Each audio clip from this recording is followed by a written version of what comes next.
Alam raya ini milik Allah. Dan semua di alam raya ini milik Allah. Maka dipilih dan dipilih itu terserah yang punya apa terserah kita. Apa terserah kriteria, apa terserah definisi. Dalam konteks kita sebagai objek diambil, tentu terserah yang punya. Kemudian Allah bilang, orang-orang itu saya pilih. Nah kalau milihnya Allah berdasar kepunyaan, tentu Allah boleh dong memilih orang yang sebetulnya berstatus dolim. Ya tapi ya tetap dia dolim, tapi ya tetap dipilih. Kenapa ya? Karena Allah yang punya. Saya misalnya orang kaya, boleh nggak punya HP buruk? Boleh kan? Terserah saya. Saya orang kaya, beli HP mahal, medium dan paling buruk. Boleh enggak? Boleh, saya yang punya. Enggak boleh, Gus, dengan orang kaya harus beli HP yang mahal. Yang bilang harus siapa? Nah, kegoblokan kita ini seperti ini. Nak wong sugih HP-ne kudu larang. Nak wong alim kudu bojone ayu. Sing kudu darani kudu ayu ku sapa? Nak maji jalan yang dumdu swarga lho kudu iku sing swargane mbam tapi kudu. Nah, kita-kita ini sering berpikir ngatur Tuhan. Nah, Indonesia negara yang mayoritas muslim terus Islam Indonesia kudu dadi sampling Islam seluruh apa? Dunia. Ya ora usah sombong ngono ya keben mayoritas juga wonge kakean ngono ae ora perlu GR jadi sampling percontohan Islam internasional ora perlu ngono. Lah misalnya terus jadi contoh misalnya di Masjid Haram niru Jumatan ning Indonesia berangkat mbek do rokokan. Bariku teki diusep-usepno ning pojok pager. Lah misalnya wong Mekah terus do ngono kabeh karena mencontoh Islam Indonesia. Kacau gak? Ora usah GR ngono biasa wae. Napa? Biasa wae. Terus misalnya mencontoh Islam Indonesia nak ziarah Wali Songo terus tahlilan nunggu nganti setengah jam. Lah terus raudhah dikepung ngono rak macet Mekah Madinah. Mergo agar ziarah Nabi terus lungguh apa? Sak jam. Nah ning wali sak jam ning Nabi 2 jam lah kira-kira gitu. Ya malah nganyak Kanjeng Nabi dong. Nabi sekaruan afdhalul khalqi mbok dongakno wa maghfir lahu warhamhu.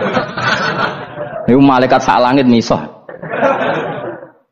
Ya Nabi kok dongakno di sepuro. Kowe tapi ya butuh sepuro kan. Enggak boleh doakan Nabi gitu, enggak boleh. Wa sholli ala sayyidina Muhammad wa ala alihi, enggak boleh pakai ighfir lahu. Masalah kita tahlilan apalam donga iku terus kamu gunakan. Ya misalnya terjadi percontohan Islam dunia terus Nabi kapundhut ditalkin, nek ditakoki waman rabbuka piye. Terus Nabi warai waman nabiyuka. Mesti Nabi yo pro, aku Nabi coba takoki. Jadi kita ini sering kumo luhur karena kita mayoritas terus jadi percontohan Ora usah ngono. Paham ya napa? Ndak usah ngono, mayoritas ae, tapi ora usah GR jadi apa? Percontohan internasional. Mungkin kalau masalah Islam damai ya bagus. Tapi itu kan tidak hanya Indonesia. Di mana-mana yang Islam damai juga banyak dan yang tukaran juga banyak. Toh yang tukaran nggak pernah maklumatkan diri ini percontohan janda. Ya biasa saja. Saya ulang lagi ya. Maka menurut saya nggak akan benar pendapat Khawarij atau pendapat Islam yang keras bahwa orang dosa besar itu keluar dari Islam. Karena ketika Allah mengatakan kemudian aku pilihkan kitab ini tak kasihkan orang-orang yang saya pilih, itu diantara yang pertama adalah meskipun mereka sebagian tetap zalim. Artinya tetap zalim itu tidak menjadi dia keluar dari status Islam. Paham ya? Sekarang saya tanya, yang dikatakan warga Indonesia itu siapa? Ya siapapun yang bergeografis di Indonesia, lahir sebagai aktor Indonesia, ya orang Indonesia. Kemudian ada yang penjahat, ada yang maling, kita penjara. Apa dia keluar dari kebangsaan Indonesia? Enggak kan? Sama ketika orang Islam menjadi zina dan fase koruptor, keluar dari Islam enggak? Enggak. Karena Allah tetap bilang faminhum. Apa? Faminhum. Jelas ya? Wes kayak ngarah Khawarij. Kenapa? Kalau Khawarij cara berpikir itu ekstrim. Setiap dosa besar itu mengeluarkan orang dari status Islam. Oh, itu bahaya sekali. Karena nanti kalau itu iya, kita akan kehilangan banyak orang nopo Islam. Makanya Nabi nanti ngendikan, saya berharap yang nanti masuk surga dari umatku itu separuh, 2/3. Itu kata ulama-ulama. Kalau kita pakai mazhab Khawarij, orang Islam itu tidak sampai 1/3. Karena banyak yang keluar dari Islam. Duwe keris gak Islam, duwe akeh ra Islam, nglakoni jimat gak Islam, nyekel patok gak Islam, dosa gede gak Islam, korupsi gak Islam. Terlalu banyak yang kita usir dari Islam. Lalu kita ngusir atas nama apa? Coba. Kalau atas nama Tuhan kamu tidak Tuhan. Atas nama wakil Tuhan, Tuhan tidak pernah mewakilkan ke Anda. Ora ana mandate. Yang kita tahu dari Quran ya ayat ini, tsumma awrasnal kitabal ladzi nastafaina min ibadina. Kemudian kitab ini tak kasihkan orang-orang yang saya pilih, dan orang yang saya pilih itu faminhum zalimul li nafsi, dan sebagian dari itu adalah orang zalim, dan itu jelas bagian dari itu. Artinya keluar apa masuk? Keluar apa masuk? Masuk. Meskipun ya yang zalim tetap berstatus zalim, kayak warga Indonesia, ini semua warga Indonesia. Paham ya? Yang maling ya tetap warga Indonesia, meskipun ya tetap maling. Jelas ya? Tenan to ora ya? Makanya ahli sunnah itu pendapatnya falam nukafir mu'minan bil wisri. Kita tidak akan mengkafirkan orang mukmin hanya karena melakukan dosa. Kenapa ya? Karena Allah bilang faminhum setengah sangking itu masuk bagian. Dan itu luar biasanya Allah disebut istofaina. Tetap orang-orang pilihan. Maka ini penting saya utarakan supaya kita ini tidak sok-sokan. Terus yang zalimul li nafsi pun potensi dimaafkan sama Allah. Asal dia tobat, dan tobat itu sama Allah nggak ada batasnya. Malam yuhur kiri sampai apa? Nafas apa? Terakhir. Dan kadang orang itu sebetulnya nggak niat tobat, cuma ada perilaku tertentu sehingga dadian Allah itu simpati. Itu juga banyak yang diterima tobatnya Allah. Makanya kata ulama-ulama itu, istighfar itu tidak syarat diampuni. Yang menjadi orang terampuni itu kehendak Allah. Istighfar itu bagian kecil dari syarat-syarat itu. Bisa saja orang tanpa istighfar tapi diampuni Allah. Misalnya Allah dawuh wa yaghfiru ma duna dzalika liman yasha. Itu bukan liman yastaghfir tapi liman yasha. Contoh masyhur kan, kamu pernah dengar kan, ada orang nakal itu mau misah itu ya kira-kira lonte atau apalah. Dia datang pulang ketika melihat anjing ngeleti pasir, dia berpikir ini kehausan kayak saya. Kemudian dia turun ke sungai memberi minum anjing itu, kemudian Allah memaafkan dia karena itu. Pas itu di semua hadis riwayatnya dia tidak pernah istighfar. Terlalu punya perilaku yang menjadikan dia diampun. Banyak enggak seperti itu? Banyak, makanya wa yaghfiru ma duna dzalika liman yasha. Mayasa itu ya yang digedaki Allah. Bisa saja kalian ini sering istighfar tapi enggak dimaafkan Allah. Tapi delala punya satu perilaku yang cara Allah itu penting, kemudian dimaafkan. Kayak Saharatu Fir'aun itu dia tidak pernah istighfar, tukang sihir Fir'aun. Dia diampuni Allah, dikasih iman tuh gara-gara jadi wong Jogja. Terus ngono tok. Jadi pas mau duel adu sihir. Iku dalah dekne mending ngene. Qalu ya Musa imma antulqiya wa imma an nakuna nahnul mulkin. Monggo jenengan riyen napa kula riyen. Tapi gara-gara dekne didikan Jogja niku. Lah wong ape duel, mestinya tarung itu semakin cepat mengambil kesempatan kan semakin menang. Ini sudah jelas tarung. Ngapunten jenengan riyen napa kula. Lha iku pangeran itu terus simpati. Wong kok sopane ngono apa? Akhirnya Allah memberi iman gara-gara apa? Imma antulqiya wa imma an nakuna nahnul mulkin. Monggo jenengan riyen. Lah Musa juga Allah juga enggak terima kalau nabinya kalah sopan. Sehingga Allah memerintahkan Musa adalah sopan. Mboten jenengan mawon. Jadi Nabi Musa qala bal alqu. Jadi Nabi Musa enggak jenengan riyen mawon. Jadi coba, itu kan unik. Dia tidak ingin diampuni Allah, tapi adalah dia sebenarnya satu perilaku yang menjadikan Allah itu simpati, yaitu kesopanan dia dengan Nabi Musa. Imma antulqiya wa imma an nakuna nahnul. Nabi Musa juga bilang qala bal alqumu go jenengan riyen mawon. Akhirnya sakit nggih nak ngoten. Makanya Firaun itu mangkelnya bukan main. Ketika pertunjukan itu akhirnya kan Saharatu Firaun kan kalah. Setelah kalah langsung iman. Maka kata Fir'aun, ini jelas Musa itu guru kamu. Cuma pura-pura saja kamu pro saya. Lah buktinya apa? Jare buktinya tadi monggo-monggonan gitu.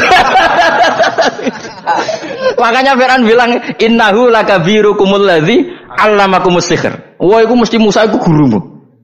Padahal dia gak kenal sama sekali. Cuma gara-gara monggo-monggonan tadi itu akhirnya terus pikirannya Fir'aun, wah, mesti harus kenal suwi, mau gayane tok.